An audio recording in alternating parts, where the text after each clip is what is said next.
what effects do you see happen in the human body from this sound therapy? What sound can do is bring things to the surface that are ready to either be seen, felt, or released. It doesn't happen all the time, and it doesn't happen to everyone, but oftentimes people will have reactions where they feel really anxious all of a sudden, or a sound is triggering for them. I had this experience myself because I had a teacher that would play a conch shell, but when he would play it, I would have this really visceral reaction. He pointed out, well, then that's kind of what you need. Sometimes the medicine is the thing that triggers you, is the thing you need to heal that. I remember he played it again, and I still don't like the sound, but I was able to let it relax me. It sounds to me almost like certain sounds may have the resonance of, let's say, a trauma that you have in your body. To your point, like if that instrument or that sound vibration is tapping that trauma, that is sometimes what you need to actually access the trauma to work through it. Is it tapping into some like other life experience with that literal instrument? Or does the sound vibration carry that emotional weight of sometimes triggering trauma? I think it's both. People will often ask me, well, is this the right experience? Should I be experiencing that? There is no right experience of sound. It's your experience, and your experience is valid, whatever it is, which also relates to life in general. The way that the singing bowls are tuned, for example, is they're tuned based on the C major scale. Western tuning and the system and all of that didn't even exist 500 years ago, 600 years ago. So this idea of Western notation housing all of the blueprints for sound healing doesn't really make sense. However,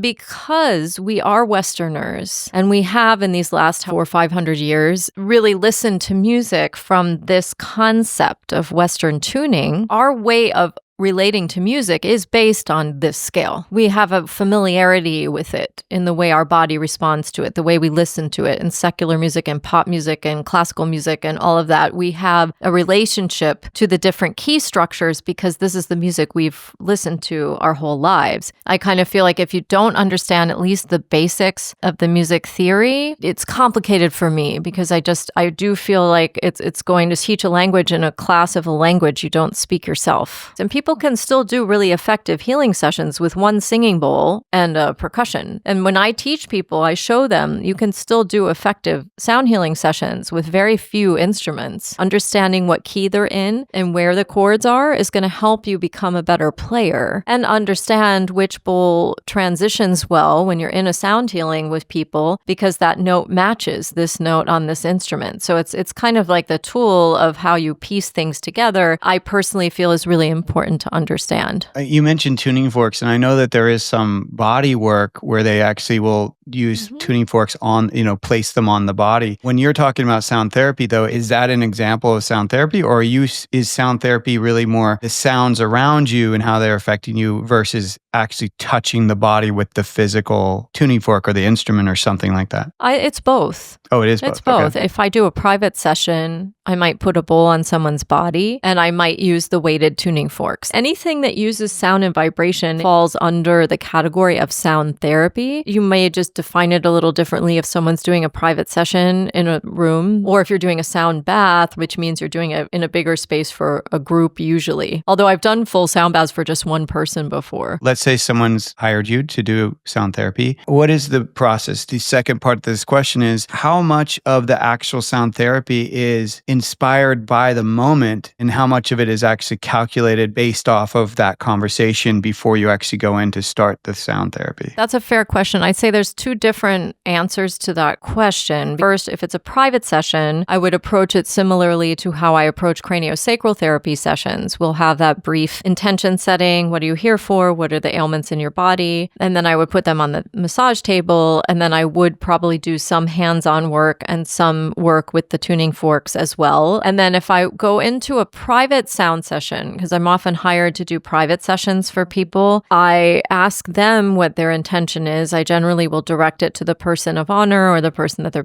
being remembered or whichever is the intention that they're holding. And then I will do a very brief intro of kind of what to expect, let them lay down, guide them through the breath for a little while, and then drift off into the sound. I only plan what instruments I'm going to bring. If I'm doing a really big event and it's outside, then I will bring all my sound gear and I'll do a lot of live looping and things like that. If I'm doing just a small in-home sound bath, I just bring my acoustics instruments. I bring my harp, my small harp. I bring Tibetan bowls. I bring some crystal singing bowls, some chimes, Native American flutes, and usually a handpan or a tongue drum. Now it just feels like my sound baths and the things and the singing that comes through is just much more gentle. It just feels like everything that's coming through is much more gentle. It's kind of interesting because you mentioned the acoustic instrument and the difference between electric instruments and acoustics. From your experience, how does just electronically, pushing the music out versus being in a small room where there's, maybe no speaker, no sound amplification, how does that affect the therapy piece or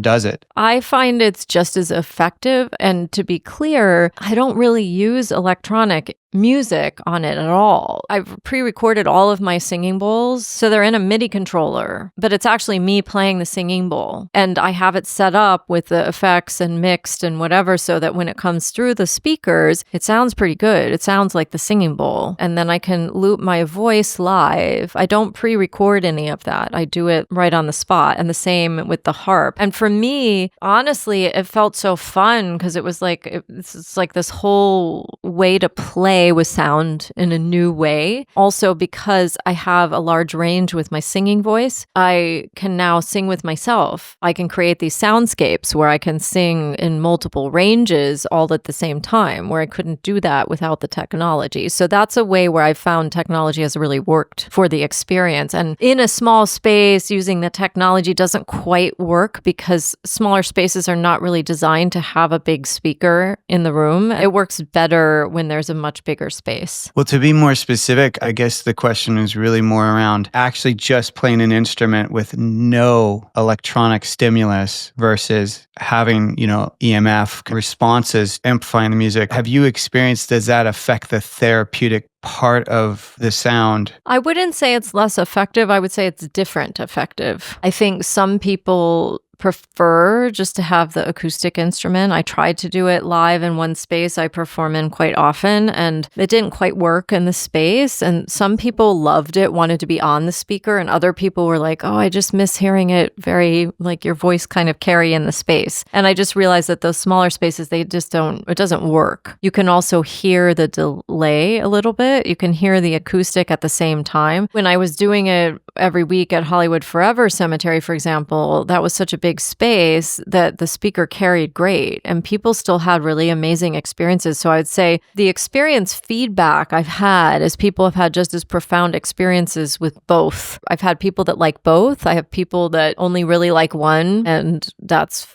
fine. So I think that the experience of it is more subjective, what people gain from it. But I've had people express really positive experiences and more transformational experiences from both.